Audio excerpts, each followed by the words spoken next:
Family Matters is a program focusing on uniting and strengthening the family by providing valuable information on all facets of family life. In this monthly series, Raymond and Brenda Johnson will focus on the definition and importance of family. Hello and welcome to Family Matters. This is a monthly program, and today we have our regular guests, Reverend Raymond and Brenda Johnson, and they're going to be talking about what's going to be probably part of a three-part series. This is the first of it, about disagreement. Today we're going to be talking about disagreement, and we will work into resolving conflicts and disagreement over the next few months, correct? Yes. Okay. Yes. All right. Well, welcome back to the program. Thank you. Thank you. Always good to be here. I understand recently you celebrated 2 anniversaries, right? Yes. Tell us a little bit about those.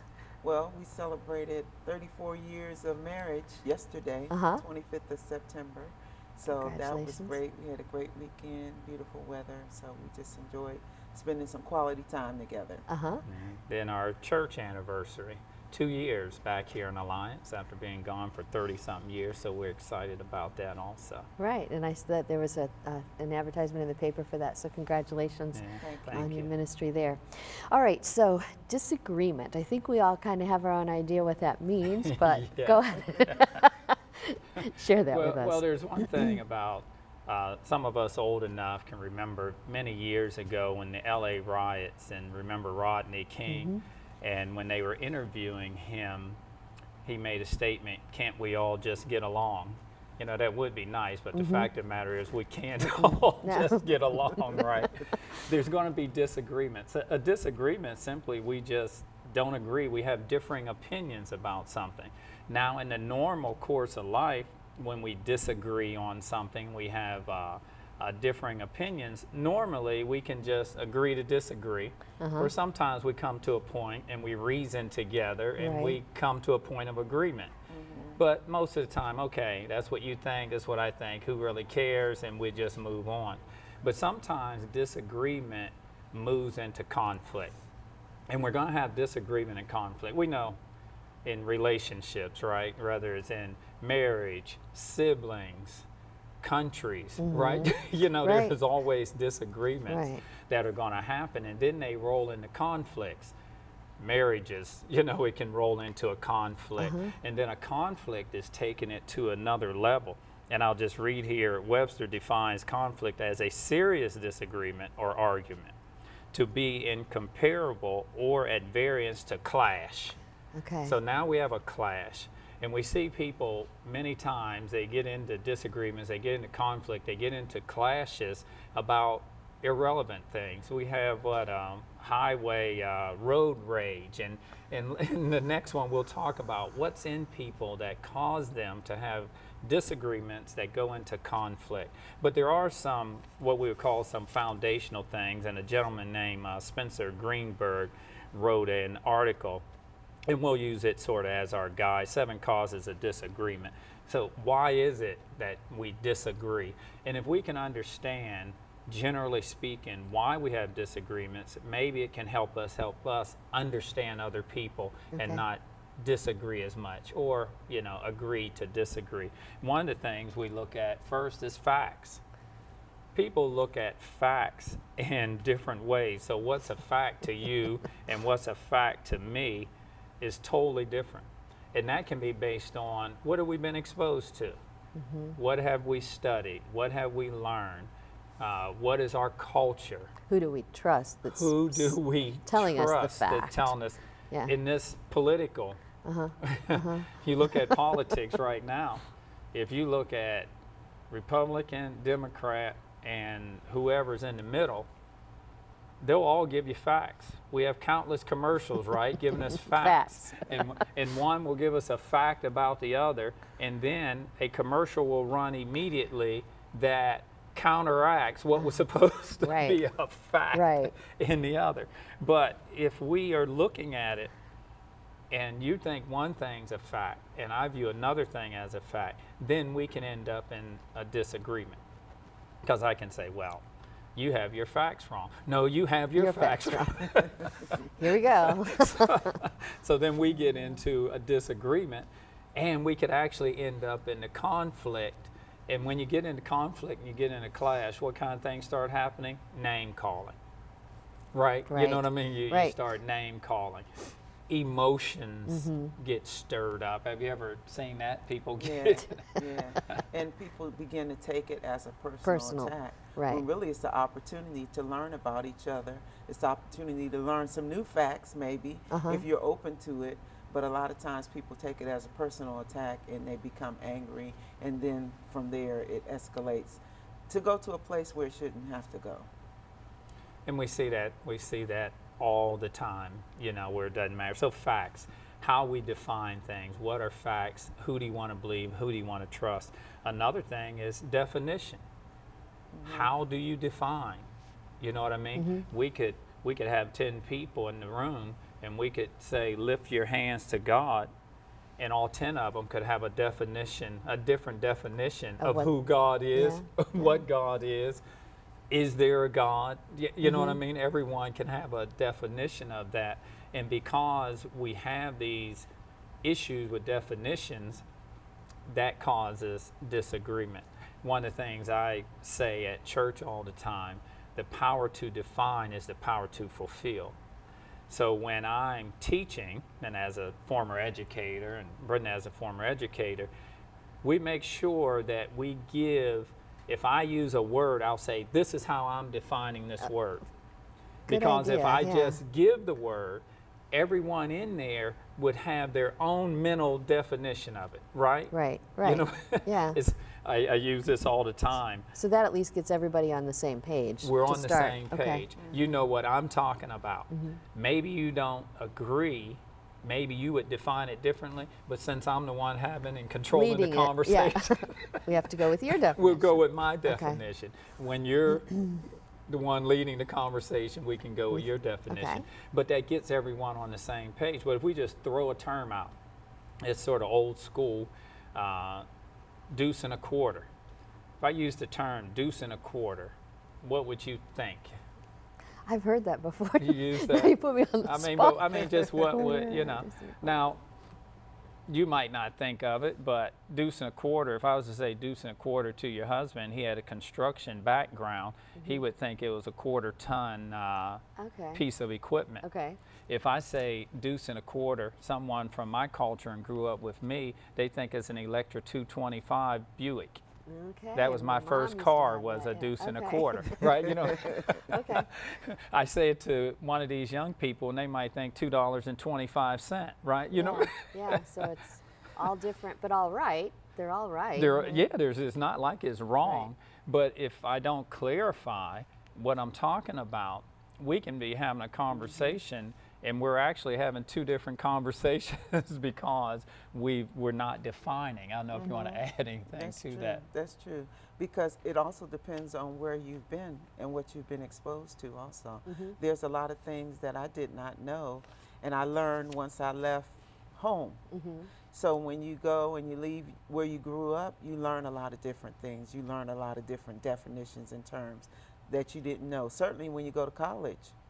You learn a lot of things that you didn't learn in high school. And when you guys joined the military, yes, you know, that's a different culture too. Yes. So you're learning. Okay. And they have their own set of acronyms and definitions and all of that. Yes. And you go, what's that? Oh, it's the such and such. Oh, I didn't know what that was. Oh, that's the building over there. Okay. So you learn all of these different definitions. And it happens, what she says and what you said, as we are exposed to more information, different cultures, traveling the world, it broadens our perspective. If someone, we're here in Alliance, if someone has what they call road trip is Canton and they've never been anywhere, but within 20 miles of Alliance, let's say, we would have a total different world perspective. Yeah. And we would just define things differently. So you have to understand where you are. Another thing, third one, is values. That is very important. Values is just your principles or standards of behavior, your judgment of what is important to you in life. Now we know values, they're all over the board also, right? You know what I mean? They're all over, because what have I seen, heard, experienced? What did my parents tell me? What did my grandma tell me? What society did I grow up in? What do I value? And the thing about values is everyone thinks they're right. Most people think what they value, right? I mean, what you value, don't you value? Right, You know what I right. mean? Because I do think that values are one of the first things that you learn because of how you grow up. So that's with you from birth, basically. Yeah. And those values can be good, bad, or indifferent, right?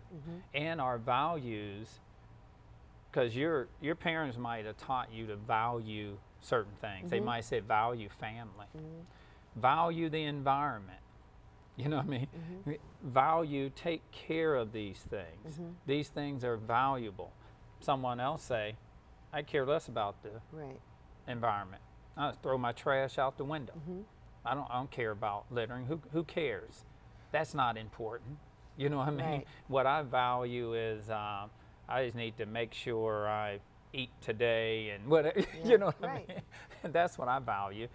That's silly. Why are you valuing those things? You're going to be dead anyway, so who cares about the ozone? And if you're passionate about the ozone, then that does matter. That is going to cause a disagreement. And then now we're in conflict because I think you're stupid. See, now I'm you know what I mean? Now I'm going to start calling you names, and you're going to think I'm stupid, or you're dumb, you're uninformed. So now we're in conflict where it really probably doesn't matter, you know, in the big picture. Yes, because when it comes to values, of course, that's another thing that can be very personal, especially when you talk about beliefs and the way that you grew up. It can be very personal because it will seem like an attack. Sometimes it can seem like an attack when someone states their value. And I notice that too a lot of times as culture changes and people state their values, there becomes this this air of, well, you don't like me, or you don't care about me. No, it's not that. I'm just stating what I believe in. And if we could learn to just listen to one another and really realize that somebody may have something to say that's valuable, that we could learn from. And that's what it's all about. It's not about drawing lines and saying where I don't associate with those people because their values are different than mine. Well, you're going to always have people around you who are different than you. So we have to learn to be able to be respectful of your values. It doesn't change what I believe unless I want it to. That's a good point. Yeah, and as you grow, I know I have, maybe your parents valued things, but then after you got out and start getting exposed to the world, you go, huh, maybe that wasn't a good thing. You know, maybe it was a good thing. You know, I don't know. But now that I've learned, let me just respect people's right to value what they value, and not where we run into problems. I think this is a lot in society too, is when people decide this is my values, and we'll talk about beliefs, and when they decide, since I value that, I'm going to attack anyone that does not value that. That's when we run into conflict, right? And we see that all the time. Another thing is signaling. Signaling is when sometimes people, and older people and younger people do this. Signaling is if I don't really care for you, and we're in an environment talking, I'll say something to Brenda that I know you disagree with. Without saying it directly to you, I'll say it to her, no, you're listening, to let you know I disagree with what you're saying. You know what I mean? So you, as I didn't know I had a name for it, but I know what you're describing. Well, you know, sometimes young people would say, well, you're throwing shade, right? You know what I mean? You're throwing shade. You just taking shots across the bow at someone, and I know this is something that's going to irritate you, and I know, because I know it's you value it. You value it. So I'm going to take a little shot across the bow, as it were, just to irritate you, to push the button, to let you know that I'm going to take a shot at you. But then the other thing can happen too. This is signaling. I like you, I associate with you, but I believe you have influence, and I want you to think that I agree with you, so you like me. So I could talk about maybe going back when we was talking about the environment. And I know this is a hot button for you. Personally, I could really care less. But since I know it's a hot button for you, I could say something like, isn't it terrible what's going on now that's having so it sounds like that you agree with yeah, I sound like I agree with you right. so that you can go, oh, he's okay. We value the same thing. Really, I could care less. I'm just, I'm just saying that to get in with you. Mm-hmm. Which could really cause problems in a one-on-one relationship, Yes. You're just pretending in front of that other person. Right. Yeah, absolutely, if it's one-on-one. Because at some point in time, if we become friends, the real me is going to come out. It's going to come out. Yeah. Yeah. Mm-hmm. And it's sort of like marriage, right? With family matters. When you're dating someone, they're actually, all you're seeing is their audition. It's a good way to put it. Their audition.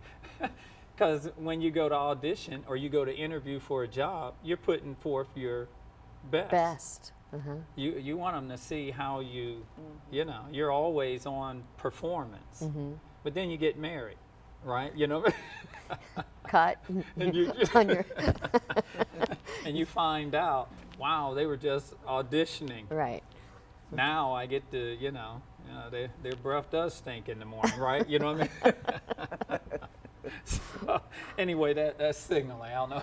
And wouldn't signaling also be if you have some information that the group doesn't know you have, and so you take the opportunity, or you could withhold it, or you could, if you're in a group setting and you know that you found out some information about Jim, and then in the group setting you speak of the information amongst the group. Jim's not in a position to say anything or fire back, but you just let Jim know that you have that information in a group setting. Yeah. And it's that's another way of signaling too. Yeah, like that I know. Right. You know what I mean?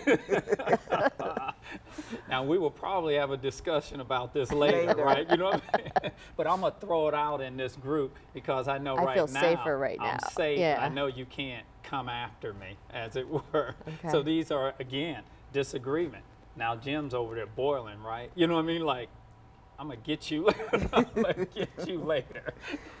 Another one, failure of logic. Failure of logic. People many times think about things totally different, or we might argue about something that's totally irrelevant. Like arguing about, will men live someday to be 200 years old? Okay. And you might say, that's ridiculous. No one has ever lived to be 200 years old. I might say, well, science is advancing and we can live to be 200 years old. We can get into a disagreement and an argument about that means absolutely nothing. Both of our, both of our, it's just, it means nothing. Really not going to affect us. Not going to affect us. In the scheme of things, yeah. We can't prove it. You know what I mean? Yeah. Okay, so where are we taking this conversation here that has no value to anything, but you're going to argue your point, and they're going to argue their point. You end up in disagreement and conflict over your reasoning, both of you putting forth an argument that makes some kind of sense, but in the long run, who cares? Who cares? Yeah. Now you lost a friend. You know what I mean? Because of this. Next one, information processing method.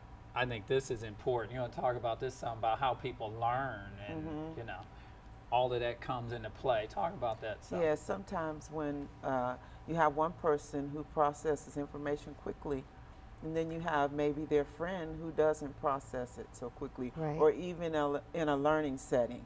Have you ever been in a classroom, maybe a college classroom, and someone gives you some information, and part of the class gets it right away, but then there's a few people who just don't get it.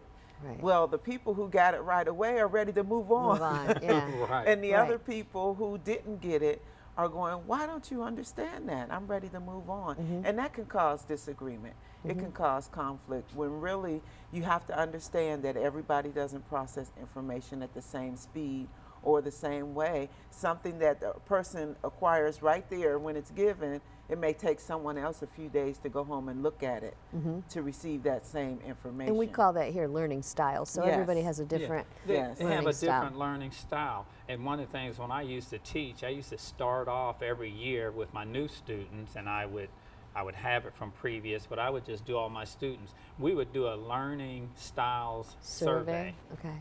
So I could learn. I could understand how they learn. They could understand how they learn. Because then they go, oh, that's why I don't like it when a teacher's just stand there, wah, wah, wah, wah, wah. Yeah, you know what I mean? That's why I can't learn. But boy, when we're in a group, I'm good. So what happens in this processing, here's what will happen. If, like Brenda said, some of the group has it, one or two, we say there's always one, right? They raise their hand, I don't understand. You know what I mean? Now everyone else is getting frustrated. Your defense mechanism when people are pressuring you is to disagree. I'm going to disagree. I'm going to defend my position. I don't understand. I might not say I don't understand, but I'm going to disagree.